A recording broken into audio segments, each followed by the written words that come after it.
like I hit it already. Oh.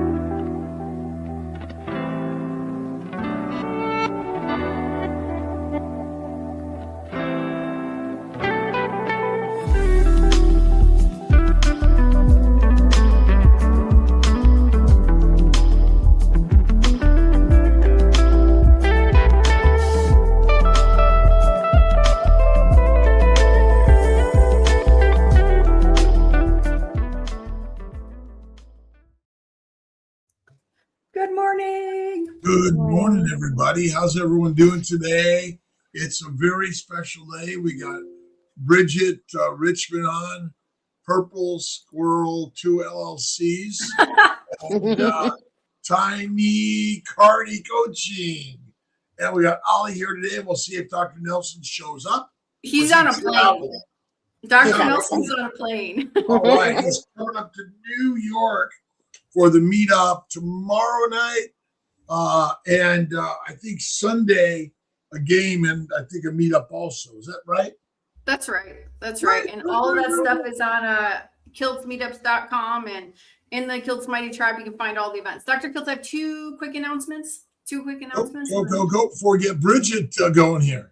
Yeah, I just want to remind everyone that we have coaches available who are ready to take your calls, talk to you, answer any questions, and work out what your exact next step is if you feel you need some help. So that's announcement number one. I need help every day, whether it's for, I guess, fertility, financing, or I'm feeling funky, right?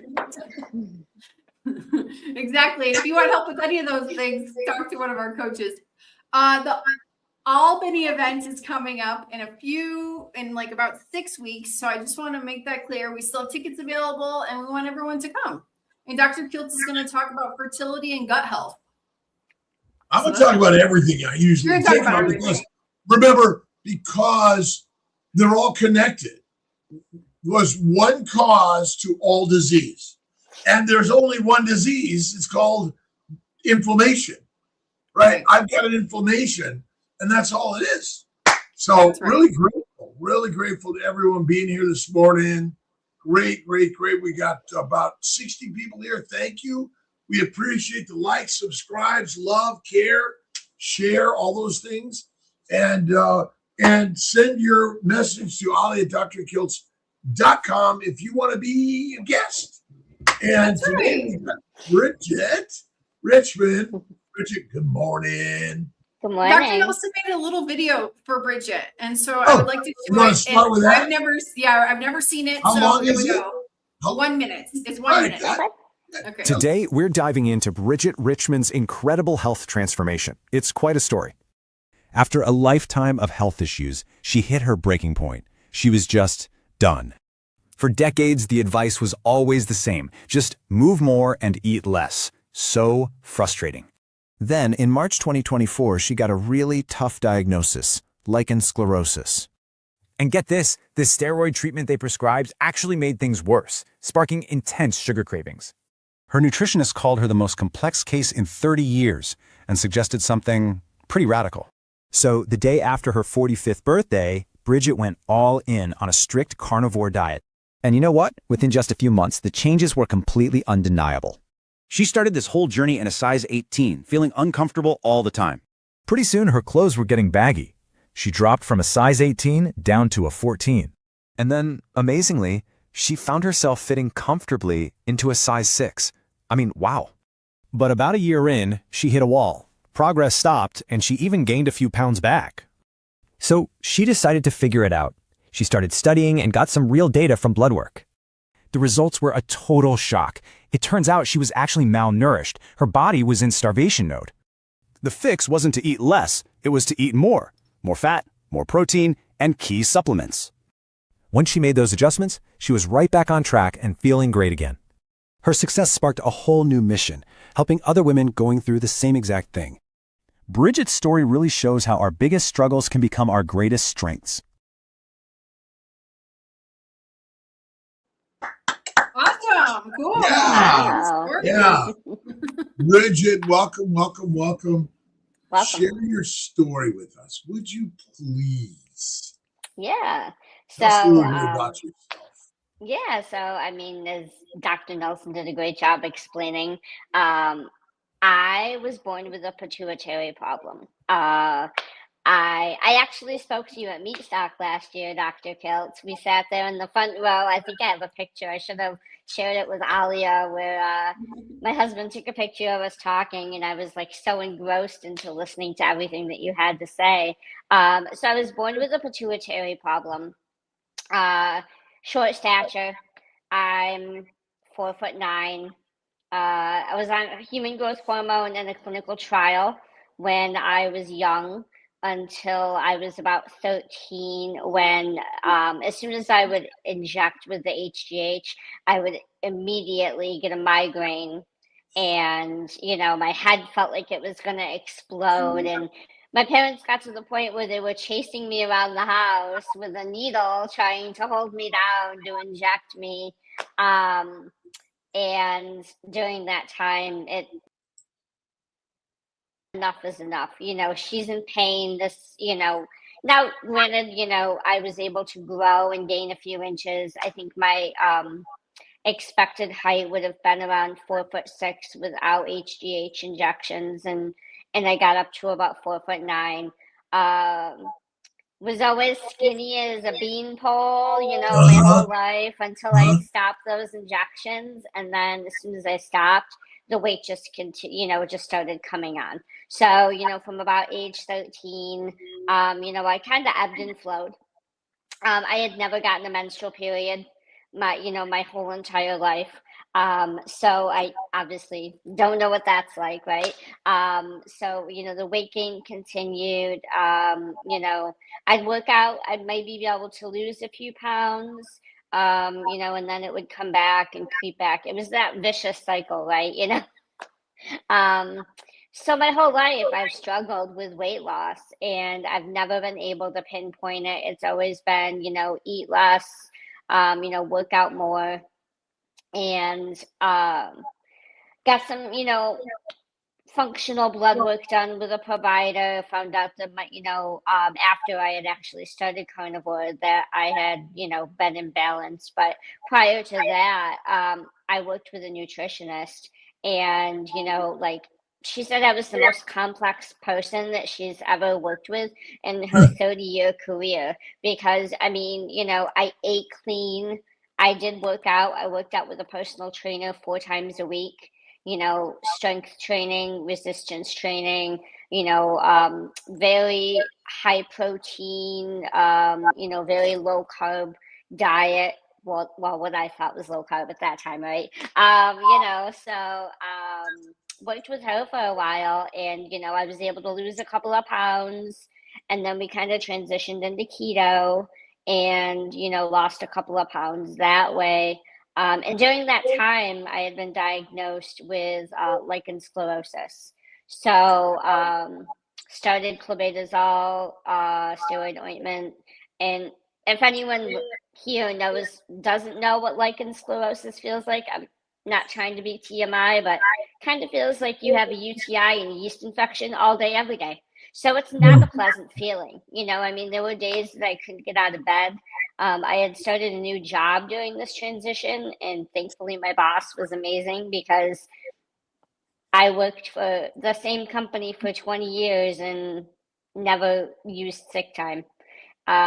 Started a new job, got diagnosed, and I was like, once or twice a month, I was out for a good consistent 6 months due to the pain. But started the clobetasol. It actually gave me a cataract, which is a rare side effect of the steroid ointment. So I ended up having cataract surgery. Stopped the clobetasol. My dietitian at that time had said, "Hey, I've got a radical question for you." And I'm like, "What's that?" And she's like, well, we've gone through the whole gamut of diet. I had done paleo, I had done high protein, I had done keto. And she said, "What do you think about carnivore?" And ironically, I had been kind of researching carnivore because I felt like it was going to be the next step. And I went all in, and probably within 2 to 3 weeks, was able to stop using the steroid ointment. My symptoms started kind of alleviating. and it kind of went into remission, and it was amazing. And and if I do happen to get like sugar or gluten, secondarily, not, I went out to a restaurant one time and had bacon thinking it was okay, and it was brined in sugar, and I could feel it, like just like that. Once that sugar hits my body, it's like that flare starts again. Wow. It's crazy. But yeah, so I was able to actually lose weight on carnivore. I was able to lose like 20 pounds, which for my short stature and my pituitary issues, I think was amazing. I mean, I still have some ways to go. And then I kind of hit a wall, and I started gaining weight. And it was about a year and a half in the carnivore, and started gaining. So that's when I kind of deep dived, got with my functional provider, found out that my electrolytes were imbalanced, found out that my adrenals were tanked, that my body was basically in starvation mode because apparently I wasn't eating enough. So, I saw the advertisement for your course, and I said, what a better way to, really get the science behind the ketogenic diet than to actually take a course. And yeah, it was life-changing. And honestly, I feel good. My inflammation is down. I mean, my CRP when I did my initial blood work was 12.9. I mean, astronomical, huge, shouldn't be more than a 3. And I'm getting there. So I'm down to like a 6 right now. I continue to have blood work done every, 3 to 6 months with my provider, and I feel really good. Awesome. So where do you equate the carnivore diet and ketogenic diet Into my life as far as yeah. Well, you've been through the course and you've been experimenting with this for how young are you? You're in your 20s? No, I'm 46. No way. Yeah. No way. All right. I mean, ultimately, where would you place this idea that a ketogenic state is probably one of the most important things for us? Do you think? Like that state where our sugars are low, and our ketones are high, and we feel the best.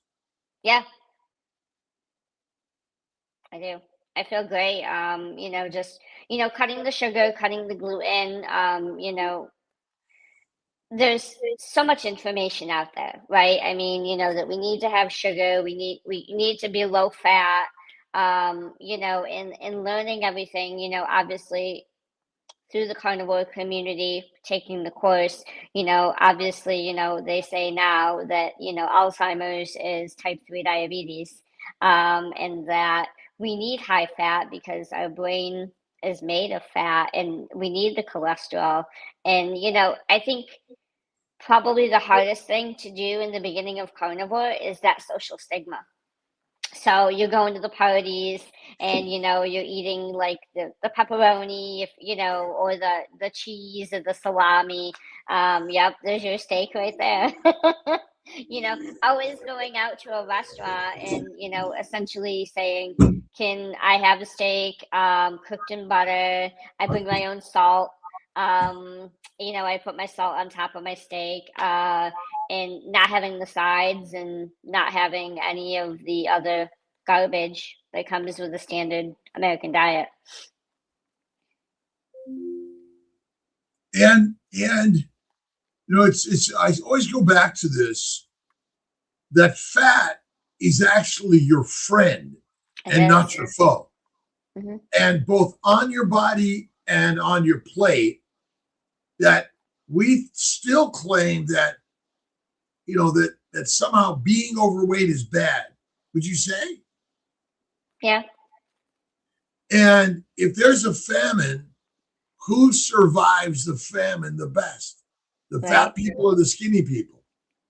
Fat people. Fat people. And yet we malign obesity and fat don't we? We do. And maybe that's our biggest problem, right? Because I always say when you look at yourself and you think less of yourself, how does that make us feel? Well, you have bad self-esteem. And then what do you want to do to make yourself feel better? Starve. Honestly, you don't want to eat. No, but No. is it easy not to eat when you're feeling down and depressed? Well, no, right. So you eat more because you're depressed, right? Right. Mm-hmm. And I'm just wondering if that's the natural cycle of life, because if there's no food around and you're down and depressed, you either lay around, do nothing, or you get up and go find food, right? Yeah. But if there's lots of food around and you're down and depressed, what are you going to do? Eat it. Eat it. Mm-hmm. And lichen sclerosis, even, did you have a pituitary tumor or just pituitary insufficiency? So I just had insufficiency, like my cella is partially empty. I just did an MRI with my endocrinologist probably about a year ago to check for a tumor, and there was no evidence of a tumor. So that probably happened in utero or as an adolescent? I would say. I mean, a young child, a baby, an infant or something. I would say, most likely in utero. So here's the thing. I was in a clinical trial with an endocrinologist and a nurse practitioner out of Strong Memorial Hospital prior to it becoming URMC. And I was in that clinical trial until I was 13 when I was doing HGH. Both of my parents have passed, so I can't ask them, now that I'm, getting into my 40s and I have this whole gamut of, medical conditions popping up. I can't ask anyone about it. I contacted Strong to see if I could get a copy of my medical records. And since it was over 30 years, they had already been destroyed. So I was trying to see if I could locate the doctor that I worked with. I think I found him. He may be at the University of Alabama. So I'm going to reach out to him to see if he can remember anything. Well, did your parents were born in what year approximately? My parents, my dad was born in 1931 and my mom was born in 1939. And so they likely grew up in the era of plant protein, low fat at some point, right? And when your mom was pregnant with you, probably ate standard stuff.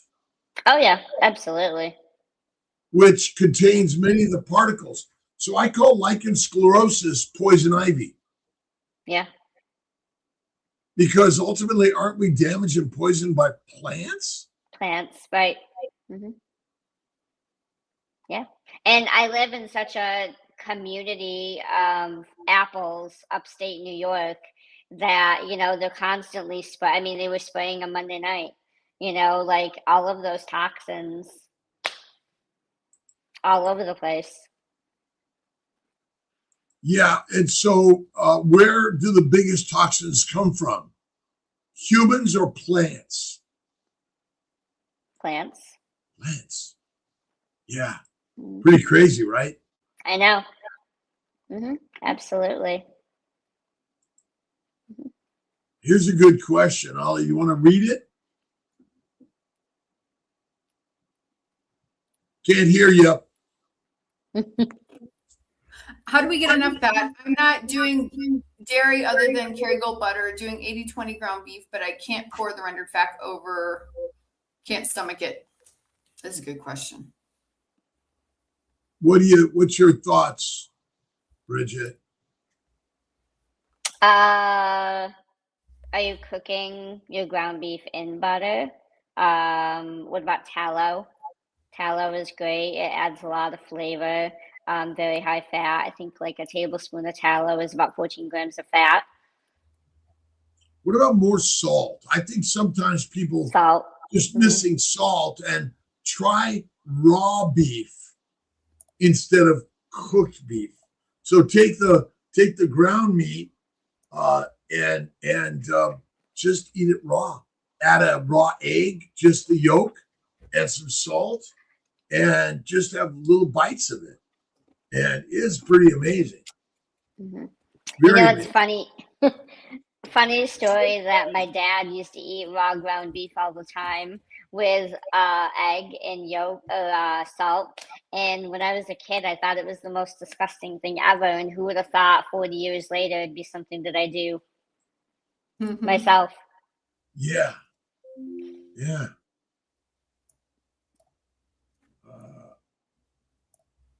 Here's a good one.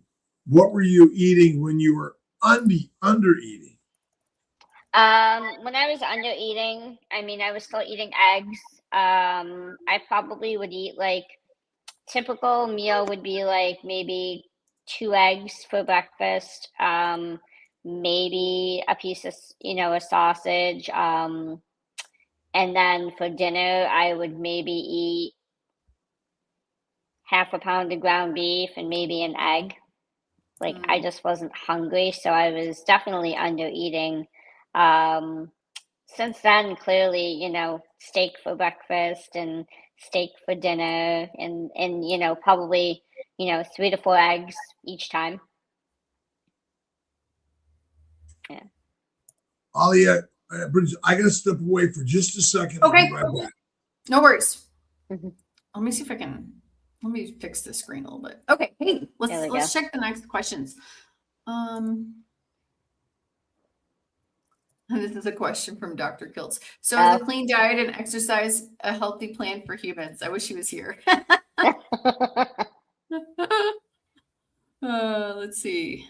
So I have a question. Did you get a period with the carnivore diet, or you don't have one at all? I don't have one at all. No. Yeah. Oh, that's because of the pituitary thing? Yeah. The pituitary issue? Oh, wow. Yeah. Wow. Yeah. A lot of my friends say, oh, it's so great. You went your whole life without having a period until my body actually went through menopause at some point. So, at some point, my body is, I've done a hormone testing, Dutch urine testing with my functional provider, and I'm postmenopausal. So I went through half of puberty, and then, and so I want to say, I'm wondering if the time where I was actually diagnosed with lichen sclerosis was also the time that my body was going through menopause. Maybe. And now I may be on the other side of that as postmenopausal. Wow, these are all questions for Dr. Kiltz. Right, I was just exactly. curious if you did get a period with carnivore diet. I didn't. But yeah, I don't know about that. When I didn't have a period for 3 years after having my second child, I felt really crazy. So I don't know, but I'm glad you don't feel bad.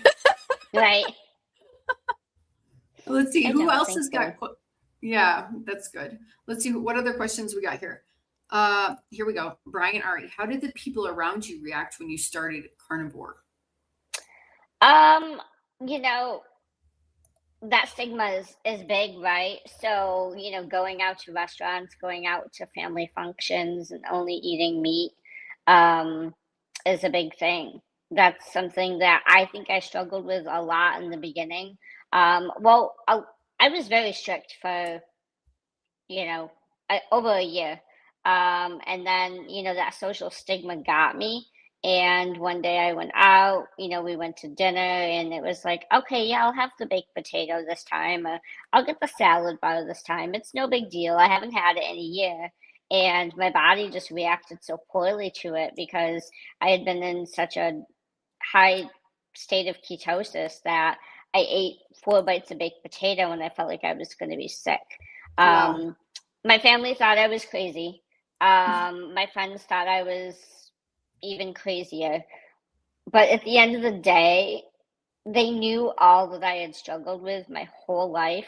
And I said, this is for me. Like, I spent a lot of my adult life taking care of both of my parents who were sick before they passed away. And I said, you know what? I'm going to try this. What's the worst that's going to happen, right? I can't feel any worse than I do now. Yeah, makes sense. Papa says, when I started, the people around me accused me of being crazy and irresponsible for eating meat, eggs, and a lot of animal fat and very little anything else. It's so crazy because literally nobody says anything if you're eating garbage. If you're eating McDonald's and Domino's and Pizza Hut and it's so crazy. Because that's normal. And now my family is great. And awesome. they, they say, oh, we're going to have a dinner. What can you have? I'm like, well, if we have shrimp, if we have, and a lot of times I bring my own food. So we go to, a family function. I will pre-cook a steak and then I will just eat it when I get there. Or I'll bring my own burger and hot dog, so that way I know that I'm getting, the nutrition that I need, and I'm not, I'm not going to eat. If I'm hungry, I'll eat it. If I'm not, then I just bring it with me and I have it. Makes sense. And what about your husband? My husband does carnivore by default. So if he wants to eat, he does carnivore. He actually really enjoys it because he's not much of a vegetable person himself. So he loves it. We eat steak. We have a local farm nearby that we get a cow from. And, we do get pigs and chickens. So we know that they're pasture-raised and there's no, grass-fed, no garbage, no chemicals, no fillers. So we do that every year. Twice a year, actually, now that we're, eating a lot of meat. He absolutely loves it. So that's awesome. And he can lose, he's a guy, so they lose weight like this, so. Yeah, exactly. Oh, this is funny. Amanda. It says, it drives me crazy. People say, oh, let them be kids. What? So because they're kids, you're going to give them poison? Yeah, I know. Exactly. Exactly. I have a good friend who, has a daughter who struggles a lot with mental depression, ADHD, and she complains quite a bit all the time about, the behavior. And the first thing I say to her is, look at her diet. She's eating a ton of sugar, ton of processed foods. And I was like, you've got to get her away from that. You've got to change that diet. You've got to get her, eating, basically, a ketogenic diet. So those behaviors will change. You just got to want to be able to make that change. That's right. Dr. Kiltz, do you have anything to say? What about fasting? Where do you put fasting into your life journey? So I do a little bit of fasting, but not a ton of it myself. I've done some, 48-hour fasts before. I essentially do like a 18-6 pretty much every day. I open my window around 10 a.m. and I'm done by, 6 o'clock but usually I get home from work and my husband and I both get home from work early. So we usually eat by 4 o'clock and then I don't eat again until like 10 o'clock the next morning.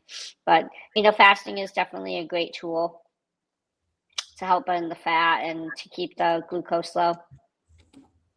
And tell us a little bit about your experience in coaching and how's that been?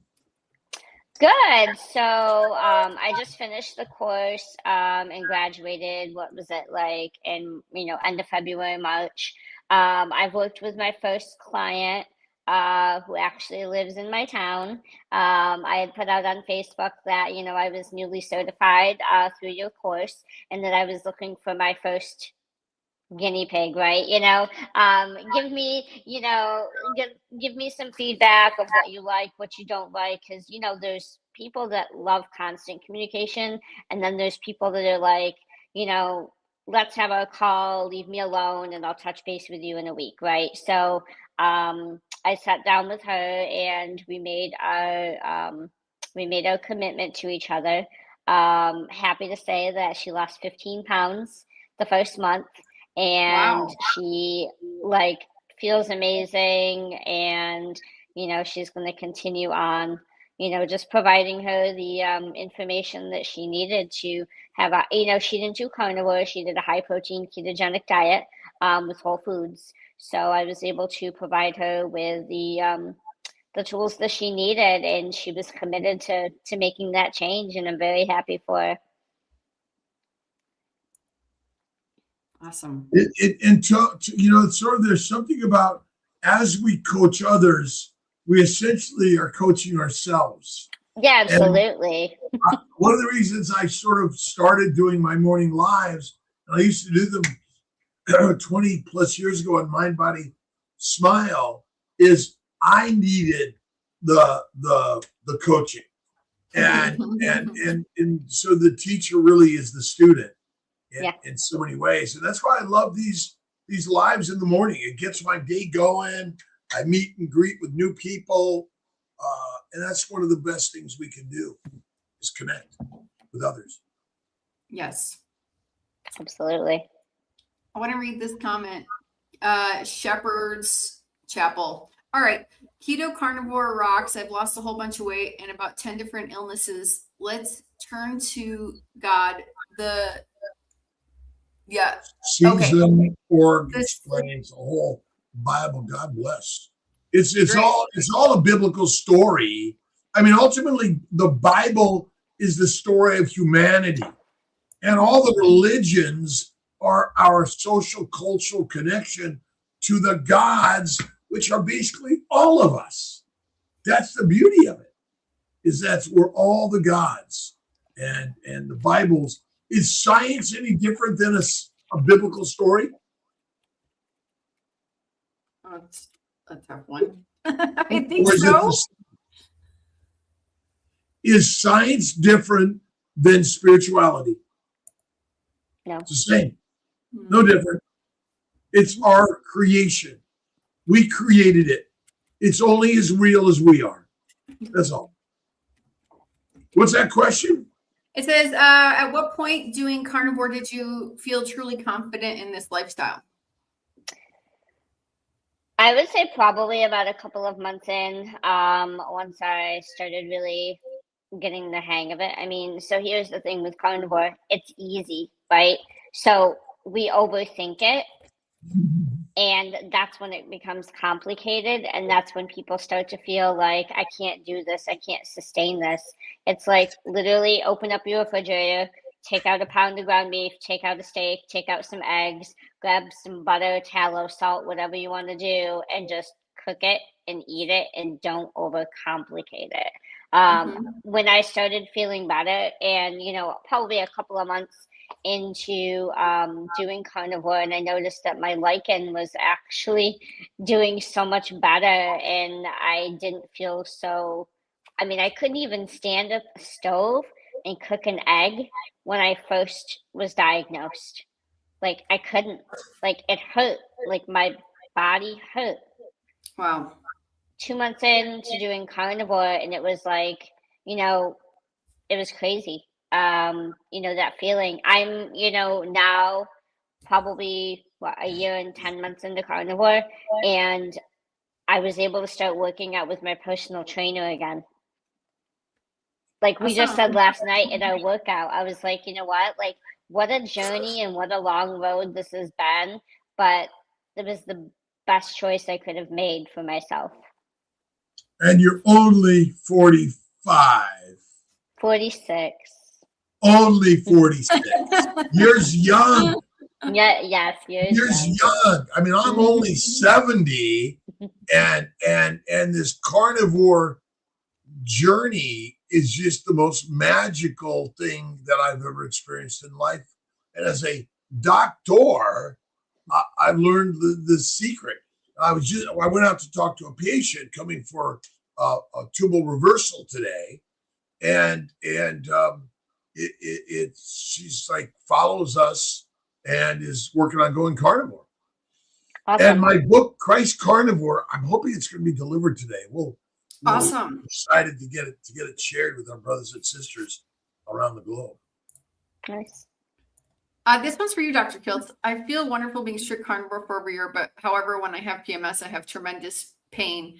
Heads, RA flares. Do you feel terrible during PMS? Why do you why do I feel so terrible during PMS? Well, don't label it.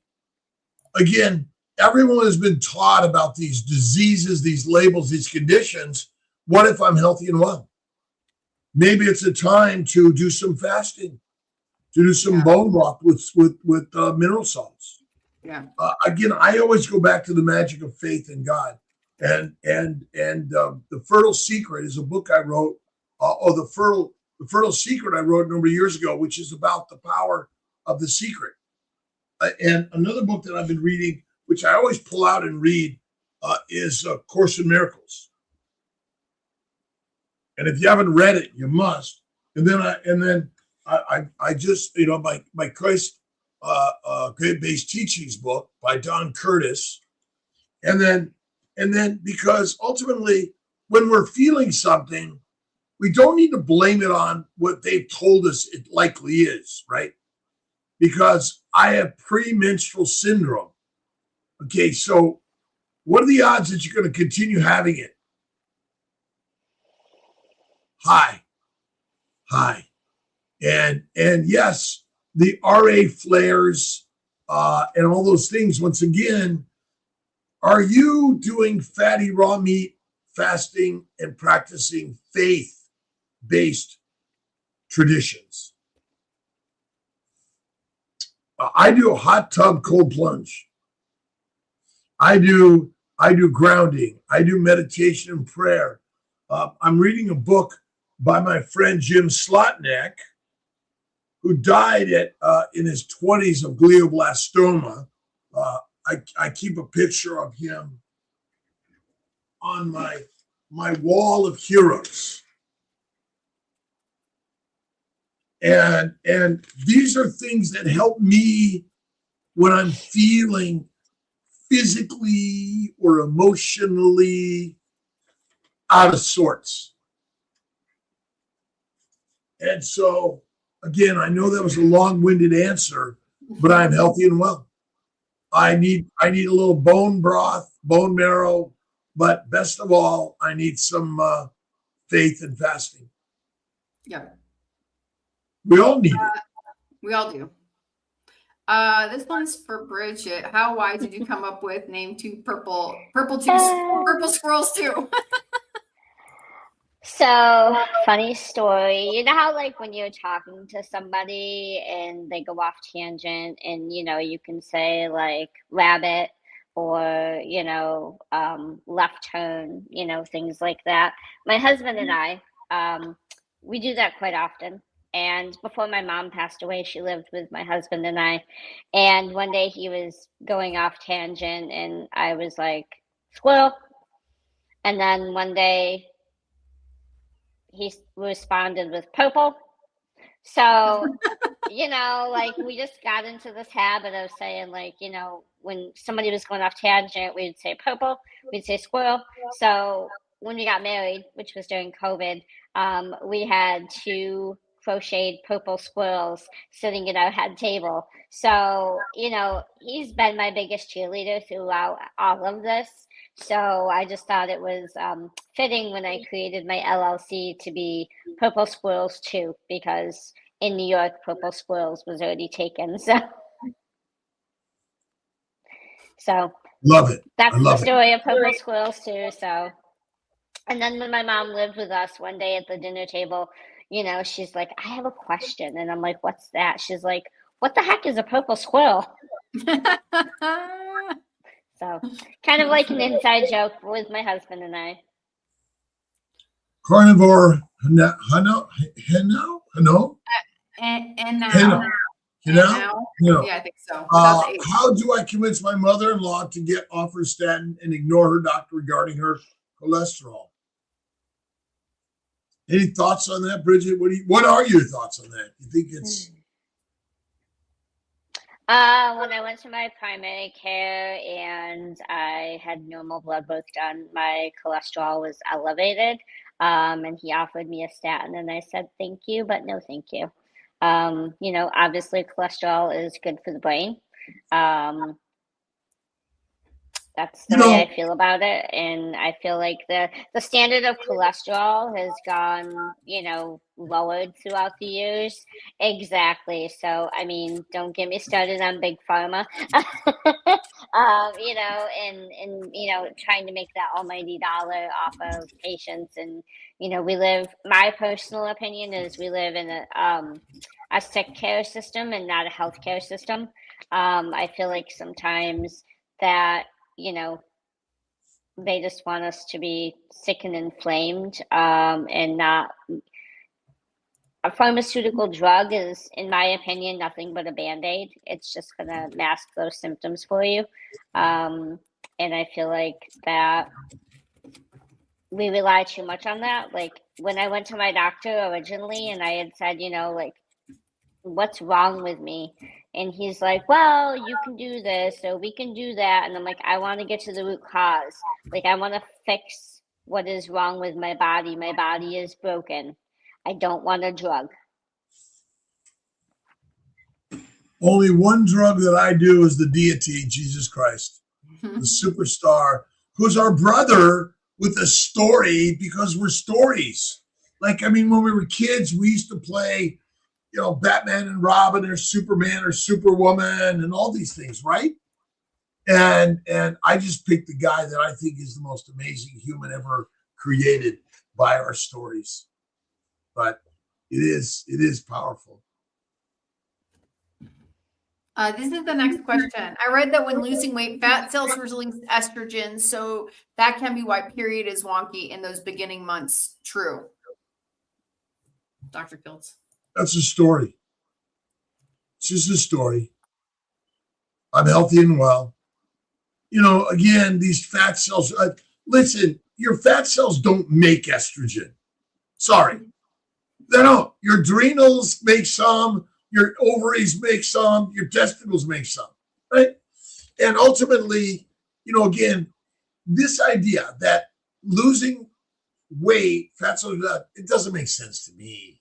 I mean, our menstrual cycles are wonky because of inflammation that we've had for so long. It's still trying to figure itself out. But think about it. In our ancient past, 50,000 years ago, or even 20,000 years ago, how many menstrual cycles did a woman have during their lifetime?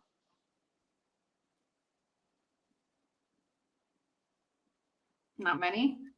Not many, because what was a sign when they started a menstrual period? What was that a sign of?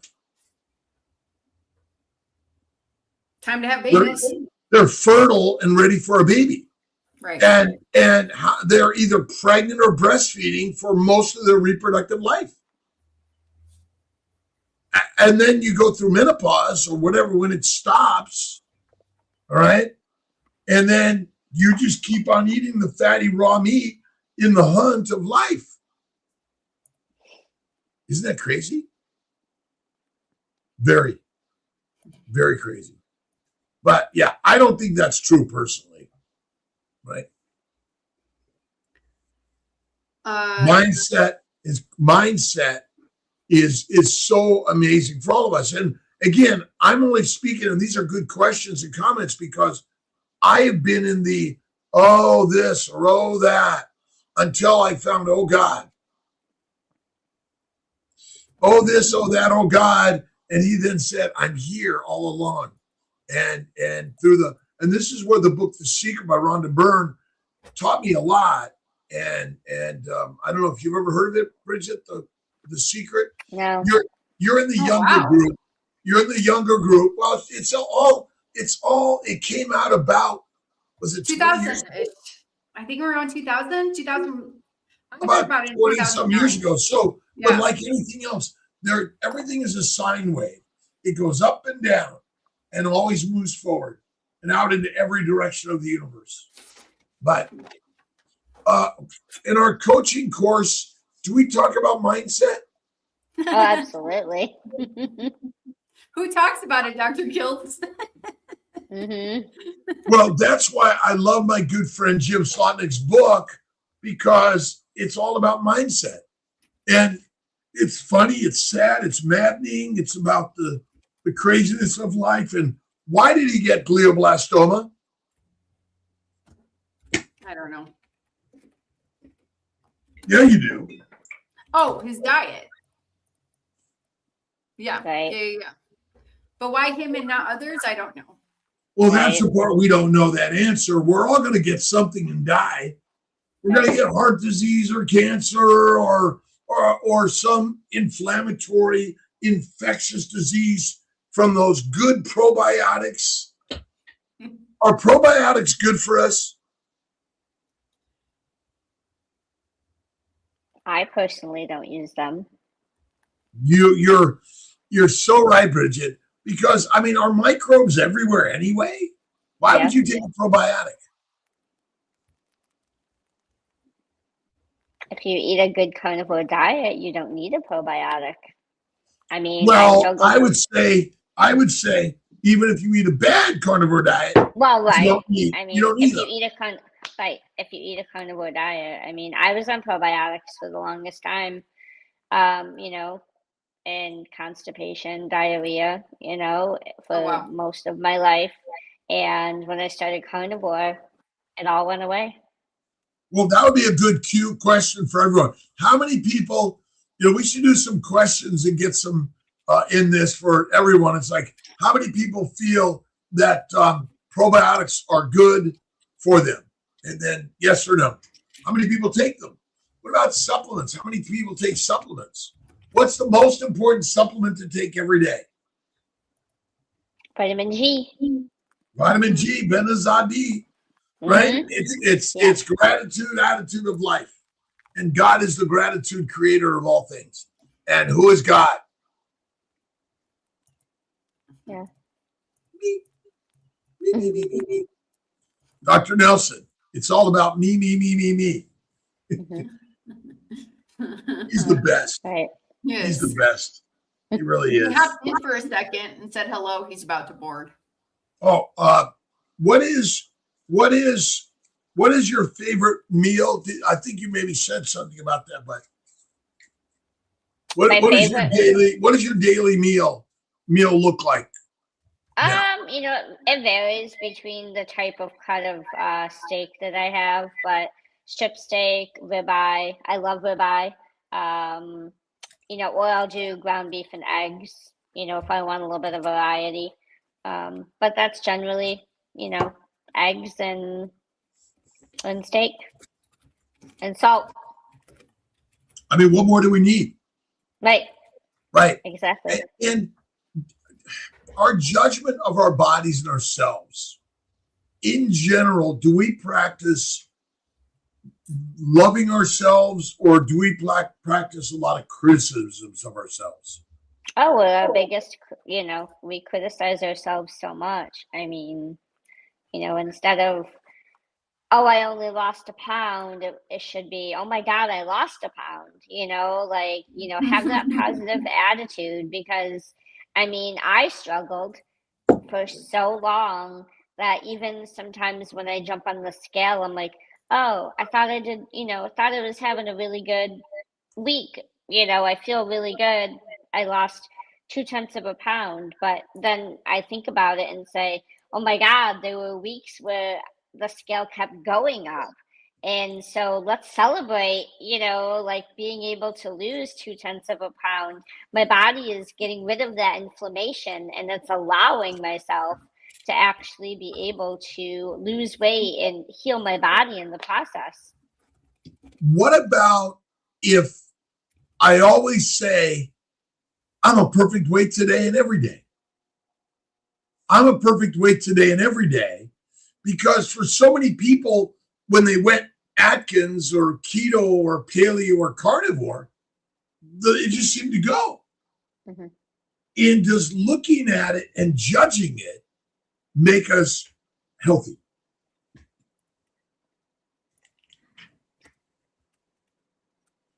Does measuring really improve our outcomes? I don't know. I always question. The more I just stop measuring stuff, the more I'm exactly where I wanted to be because I see myself exactly where I want to be always. Is that sort of our practice of life, right?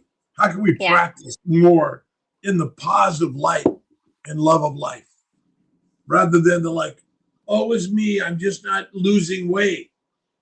And, and that's our biggest, because I always think that our biggest problem is our judgment in a negative way about fat on the body or in the mouth that you're eating.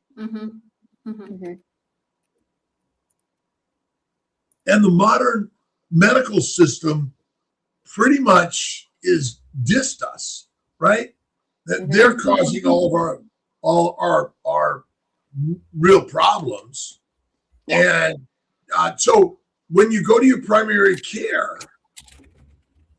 what is their sort of conversation to you about carnivore and all these things? So when I went to my primary care and I had jumped on the scale and I walked in and he said, "Oh wow, you've lost 15 pounds. Like, I know you struggled for so long. Like, you know, how did you do it?" And I told him that I went carnivore, and he just kind of looked at me and was like, "I really don't advise that you do that." And I said, "I appreciate that. I will take that, you know, with a grain of salt." I said, "You know, I do work with medical doctors." And I said, you know, and I'm perfectly fine, you know, being my own healthcare provider, because at the end of the day, we are our own healthcare providers. Well, and I think that's really good. I mean, we're connected with Dave Feldman and Own Your Labs, and we have a link on our websites, right, Alia, that you can order them through us, get a discount, and his new movie, The Cholesterol Code, which is coming out on Amazon the 17th. We're all going to be sharing that, and it's so important that we are ultimately. Like, I'm a doctor, but this isn't doctor advice. I'm just a human being sharing a story, but you got to do your own research and experimentation. But ultimately, who's responsible for everything goes in your mind and your mouth? We are. Yes, right? Oh no, but we've been hoodwinked. We've been hoodwinked via supervised life, institutionalized. Basically, we're all institutionalized. That's the craziness of the story, right? Let's do a few more questions. Let's see, we got a couple minutes. How do you feel about iodine and magnesium supplementation? It said that iodine cannot be gotten from food anymore. Do you have an opinion, Bridget? Iodine, seafood.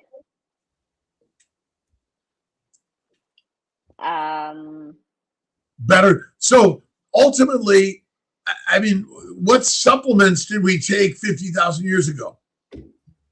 Right. You probably ate the thyroid gland, right? Right. Yeah, right. it's Exactly. Like, oh, I'm not eating that gland or this gland or that gland, right? Is visceral fat bad for us? Well, it protects your organs. Protects your organs. Is You fat, need some. is fat bad for us? No. No. The healthiest thing for us, right? And fat on your body is the fuel and building blocks for every cell, every baby, every day. You do not burn sugar or amino acids. The lie.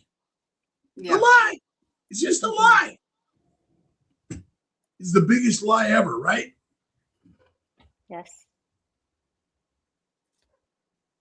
Janet Hauer Bunch. Janet Hauer Bunch on Facebook. Congratulations. Please email me, alia@drkiltz.com, and I will get you your Kiltz My Tribe baseball cap. Hey, Bridget. Yes. So what's your mission in this carnivore coaching? So my mission is to help women that have lichen sclerosis, and let them know that by changing their diet, that they're potentially, I mean, obviously everyone's different, but that this is something that we can do to help ourselves get rid of the sugar, get rid of the gluten, get rid of that standard American diet, and feel better. And I've been on a lot of the lichen sclerosis Facebook pages, and I've been talking to women saying, you know, reach out to me. I'm here to help you. I got the knowledge that I needed to learn to be able to help people, because at the end of the day, I know what I felt like all day, every day. And I don't want anyone to have to go through that. I mean, I went from being able to work out 4 days a week and being in a very active job to not even be able to stand at the stove and cook an egg because I was in so much pain. And now I'm back working out.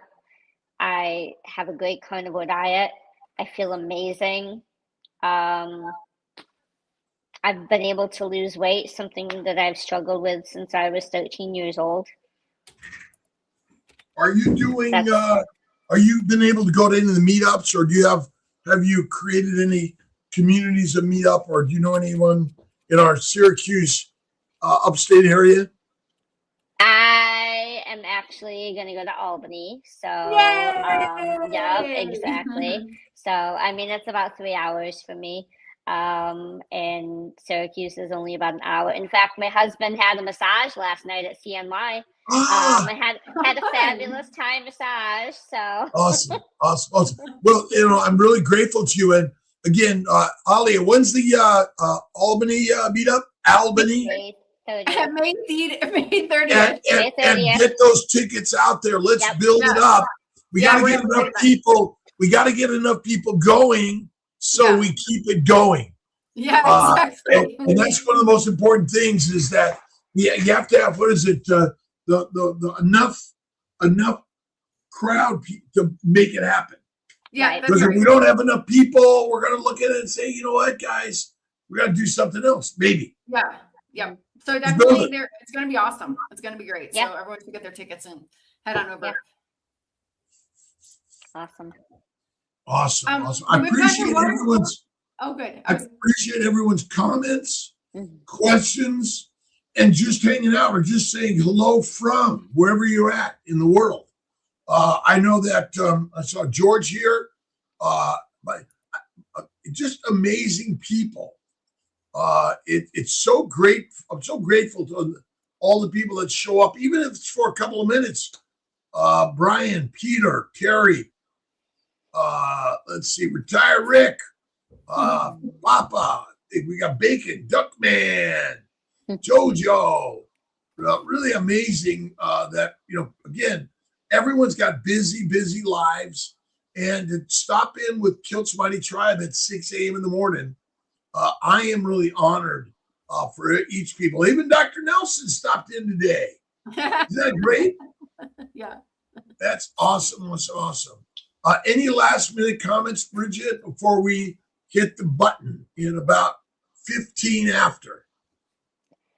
I would just say thank you for offering the course. Thank you for being in the community.